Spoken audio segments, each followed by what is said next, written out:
નમસ્કાર મિત્રો, ration card ધારકો માટે 5 સૌથી મોટી માહિતી આવી ગઈ.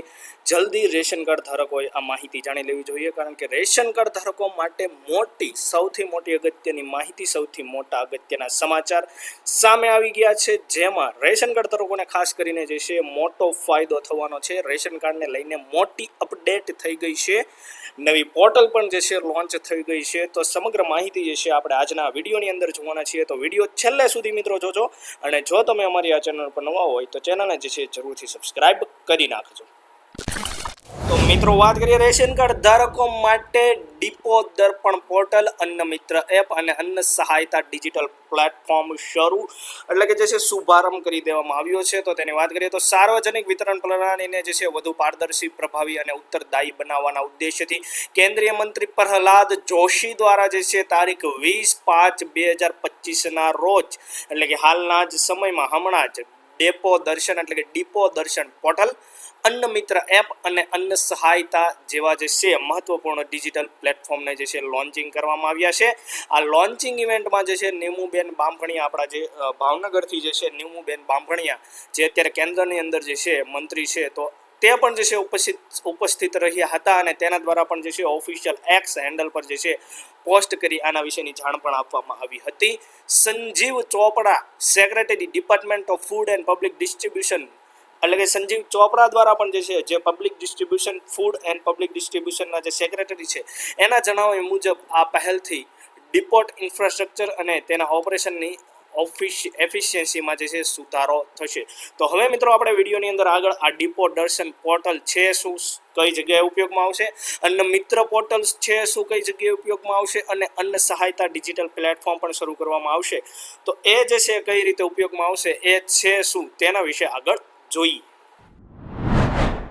સૌથી પહેલા મિત્રો આપણે વાત કરીએ ડીપો દર્શન પોર્ટલ. ડેપો દર્શન કે ડીપો દર્શન જે છે પોર્ટલને લોન્ચ કરી દેવામાં આવી છે, તો તેના વિશે અને તેનાથી શું ફાયદો થશે. તો સૌપ્રથમ મિત્રો હું તમને ટૂંકમાં જણાવી દઉં કે આ ડીપો દર્શન એટલે છે શું. તો તમારું જે ફૂડ ડિસ્ટ્રીબ્યુશન થાય છે, પબ્લિક ડિસ્ટ્રીબ્યુશન એટલે કે ટ્રાન્સપોર્ટ થાય છે તમારું ફૂડ, તમારું જે અનાજ કેન્દ્ર સરકાર દ્વારા એક જગ્યાએથી બીજી જગ્યાએ, બરોબર છે, તો એ ટ્રાન્સપોર્ટેશનની અંદર પારદર્શિતા રહે એના માટે અને ફૂડ તમારું સ્ટોરેજ થાય તો એના માટેની બધી જે વ્યવસ્થા જે છે એમાં સીસીટીવી કેમેરાથી લઈને બધી, તો બરોબર છે, તો એમાં પારદર્શિતા રહે એના માટે એમાં સીસીટીવી કેમેરા મૂકવામાં આવશે. એને જે છે વાહનોને ટ્રેકિંગ કરવામાં આવશે, કઈ જગ્યાએથી કઈ જગ્યાએ જાય છે.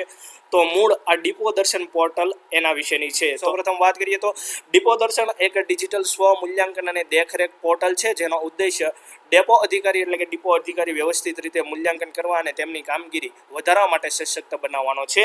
ખાદ્ય અનાજ ડેપોને વેરહાઉસિંગ શ્રેષ્ઠતાના ઉચ્ચતમ ધોરણો પ્રાપ્ત કરવામાં મદદ કરવા માટે રચાયેલ પ્લેટફોર્મ માળખાકીય પરિણામો જેમ કે સલામતીના ધોરણો, પર્યાવરણીય ટકાઉપણું અને કાયદાકીય પાલન અને ઓક્યુપન્સી સ્તર, નફાકારકતા અને સંગ્રહ કાર્યક્ષમતા જેવા ઓપરેશનલ પરિણામો બંને પર આધારિત સંયુક્ત રેટિંગ સોંપે છે.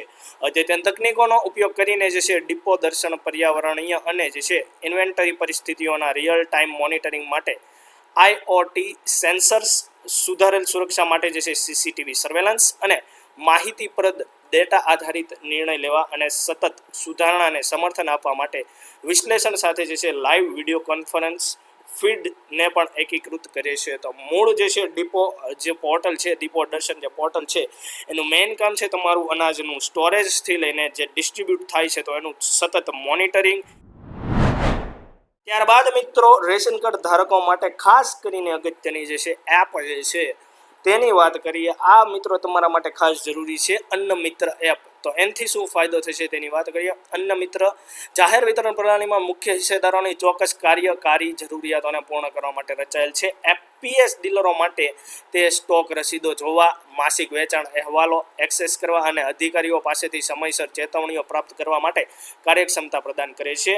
ડીએફએસઓ અધિકારીઓ એવી સુવિધાઓનો લાભ મેળવે છે જે તેમને એફપીએસ કામગીરીનું નિરીક્ષણ કરવા, ફરિયાદોને ટ્રેક કરવા અને તેનું સંચાલન કરવા અને વિગતવાર લાભાર્થીના ડેટા એક્સેસ કરવા સક્ષમ બનાવે છે. તો આ જે છે અન્ન મિત્ર એપ્લિકેશન છે એના દ્વારા જે છે અધિકારીઓ છે એ તમારા એફપીએસ ડીલરો હશે એટલે કે ફેર પ્રાઇસ શોપના જે ડીલરો હશે એની જે છે ત્યાંથી જે છે ફરિયાદો આવી છે તો એ ફરિયાદોને ટ્રેક કરી શકશે, વિગતવાર જે છે એનો ડેટા એક્સેસ કરી શકશે, બરોબર, કેટલું જે છે વિતરણ થયું છે, વ્યવસ્થિત વિતરણ થયું છે કે નહીં, બરોબર છે, જે રેશન કાર્ડ ધારકો જે છે એને જે છે અનાજ પ્રાપ્ત થયું છે કે નહીં, કેટલો જથ્થો પ્રાપ્ત થયો છે, તો એ જે છે હવેથી જે છે જાણકારી બધી જે છે ઉપરના અધિકારીને આ એપ્લિકેશનના માધ્યમથી થશે, જેના કારણે આ રેશનની વ્યવસ્થામાં જે છે પારદર્શિતા આવશે. ફૂડ ઇન્સ્પેક્ટર આ એપ્લિકેશનનો ઉપયોગ જીઓ ટેગ કરેલ નિરીક્ષણો કરવા, સ્ટોક વિતરણની ચોકસાઈ ચકાસવા અને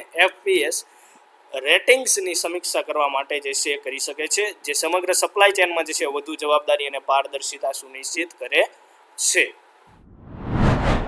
ત્યારબાદ મિત્રો આગળ વાત કરીએ તો અન્ન સહાયતા શું છે અને તેનો ફાયદો શું છે. તો પ્રધાનમંત્રી ગરીબ કલ્યાણ અન્ન યોજનાના 81 કરોડથી વધુ જે છે લાભાર્થીઓને સેવા આપવા માટે રચાયેલ નાગરિક પ્રથમ ફરિયાદ નિવારણ પ્લેટફોર્મ. તો મેઇન જે છે આ છે અન્ન સહાયતા. એ જે છે તમારી ફરિયાદના નિવારણ માટેનું આખું એક પ્લેટફોર્મ છે અન્ન સહાયતા, બરોબર છે. અન્ન સહાયતા સુલભતા, જવાબદારી અને જે છે કાર્યક્ષમતાના સ્તંભ પર બનેલ છે, બરોબર છે. તો આ અન્ન સહાયતા જે છે એ ફરિયાદ નિવારણ માટેનું આખું પ્લેટફોર્મ છે, જે વોટ્સઅપ, IVRS અને ઓટોમેટિક સ્પીચ રેકગ્નિશન જેવા આધુનિકૃત જે છે સાધનોનો ઉપયોગ કરીને જે ફરિયાદ નિવારણને સંદેશો મોકલવા અથવા તો કોલ કરવા માટે જેટલું જે છે કોલ કરવા જેટલું સરળ બનાવે છે, બરાબર. વર્તમાન અમલીકરણમાં જે છે અન્ન મિત્ર 4 રાજ્યો આસામ, ઉત્તરાખંડ, ત્રિપુરા અને જે છે પંજાબને આવરી લે અને 2 ભાષાઓ હિન્દી અને અંગ્રેજીમાં ઉપલબ્ધ છે. જ્યારે જે છે અન્ન સહાયતા પાયલોટ તબક્કામાં જે છે 5 રાજ્યો ગુજરાત, ઝારખંડ, તેલંગાણા, ત્રિપુરા અને ઉત્તર પ્રદેશ. તો ગુજરાતની અંદર જે છે અન્ન સહાયતા પ્લેટફોર્મ જે છે લોન્ચ થશે, એટલે કે તમારું ફરિયાદ નિવારણ માટેનું પ્લેટફોર્મ, બરોબર છે. તો આ 5 રાજ્યોને આજ આવરી લેવામાં આવશે અને એની અંદર પણ 5 ભાષાઓ હિન્દી, ગુજરાતી, તેલુગુ, બાંગ્લા અને જે છે અંગ્રેજીમાં ઉપલબ્ધ થશે. તો આપણી ગુજરાતી ભાષા પણ અન્ન સહાયતા જે છે ડિજિટલ પ્લેટફોર્મ લોન્ચ થશે એની અંદર હશે આપણી ગુજરાતી ભાષા પણ. આખરે બંને સિસ્ટમો સમગ્ર ભારતમાં તમામ રાજ્યો અને કેન્દ્રશાસિત પ્રદેશોમાં તૈનાત કરવામાં આવશે, કારણ કે રાજ્ય સિસ્ટમો એકીકૃત કરવામાં આવશે અને આ પાયલોટ પ્રોજેક્ટ શરૂઆતમાં જે છે આ પાયલોટ પ્રોજેક્ટ પર ચાલશે અને ત્યારબાદ જે છે સમગ્ર ભારતની અંદર આ જે છે ડિજિટલ પ્લેટફોર્મને લોન્ચ કરી દેવામાં આવશે.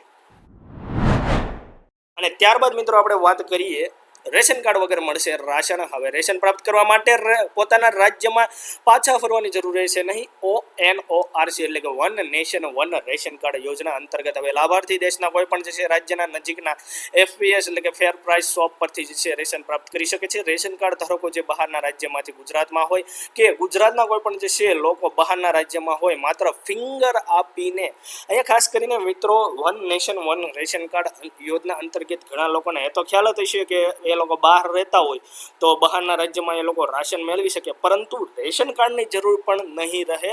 તો ઘણા લોકોને આ ખ્યાલ નથી હોતો આ યોજના અંતર્ગત રેશન કાર્ડ વગર પણ જે છે રેશન એ લોકો મેળવી શકે છે ફિંગર આપીને. એ લોકોને માત્ર એની ફિંગર આપી દે અને પોતાની જે છે વન નેશન વન રેશન યોજના અંતર્ગત એ લોકો જે છે એક્ટિવ હોય, બરોબર છે, એની યોજના જે છે ચાલુ હોય, તો એ લોકો માત્ર ફિંગર આપીને બીજા રાજ્યમાંથી રેશનનો લાભ મેળવી શકે છે, જેમાં રેશન કાર્ડની પણ જરૂર રહેશે નહીં. તો ઘણા લોકોને આ વસ્તુનો ખ્યાલ હોતો નથી કે ફિંગર આપીને પણ એ લોકો જે છે માત્ર ને માત્ર ફિંગર વડે રાશન લઈ શકે છે, રેશન કાર્ડ વગર પણ ફિંગર આપી. ONORC એટલે કે one nation one ration card યોજના અંતર્ગત જે છે રેશનનો લાભ લેવા માટે કેન્દ્ર સરકારની જે છે મેરા રાશન 2.0 એપ જે છે દ્વારા પોતાનું વન નેશન વન રેશન યોજના ઓન કરવાની રહેશે સૌપ્રથમ, અને એપના માધ્યમથી જે છે ઘરે બેઠા તમે જે છે આ યોજના અંતર્ગત જે યોજના શરૂ કરીને રેશનને લગતા લાભ લઈ શકો. તો મિત્રો આજના વિડીયોમાં બસ આટલું જ. આશા રાખું છું કે તમને રેશન કાર્ડ વિશેની સમગ્ર માહિતી પસંદ આવી હશે. જો આ માહિતી તમને પસંદ આવી તો વિડીયોને જરૂરથી એક લાઈક કરી દેજો. અમારી ચેનલ બનાવવા હોય તો ચેનલને સબસ્ક્રાઈબ કરી તમારા જરૂરી મિત્રો અને પરિવારજનોની અંદર આ માહિતીને શેર કરી દેજો. આભાર.